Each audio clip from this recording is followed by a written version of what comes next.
বুদ্ধের এক পূর্বজন্মের ঘটনা। সেই জন্মে তিনি জন্ম নিয়েছিলেন এক বানর রাজা হিসেবে, যিনি ছিলেন সহানুভূতিশীল, বুদ্ধিমান এবং দূরদর্শী নেতা।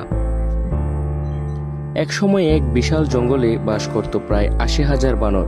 তাদের নেতা ছিল বোধিসত্ত্ব, অর্থাৎ ভবিষ্যতের গৌতম বুদ্ধ। তিনি ছিলেন সবার শ্রদ্ধার পাত্র, কারণ তিনি সব সময় দলের কল্যাণ চিন্তা করতেন। এক গ্রীষ্মকালে জঙ্গলে তীব্র খরা দেখা দেয়।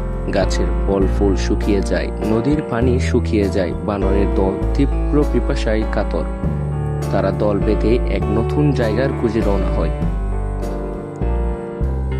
অবশেষে চলতে চলতে তারা এক সুন্দর সবুজ পাড়ঘেরা জলাশয়ের কাছে পৌঁছায়।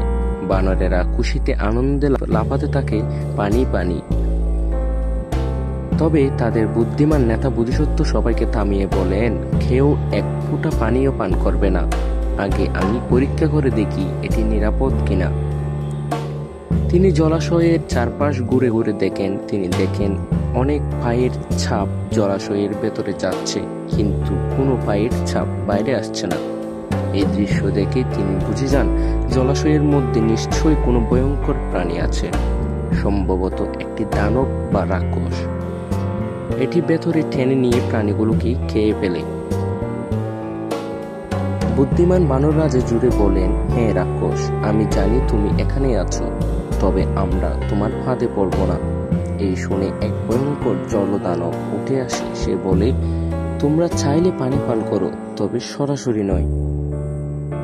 তখন বোধিসত্ত্ব সবাইকে নির্দেশ দেন, সবাই গাছের লতা কেটে আনো, তারপর একটি লতা দিয়ে নিজেরাই জল টেনে মুখে নাও। সব বানর সেভাবে লম্বা লতা দিয়ে নিরাপদ দূরত্ব রেখে পানি পান করে।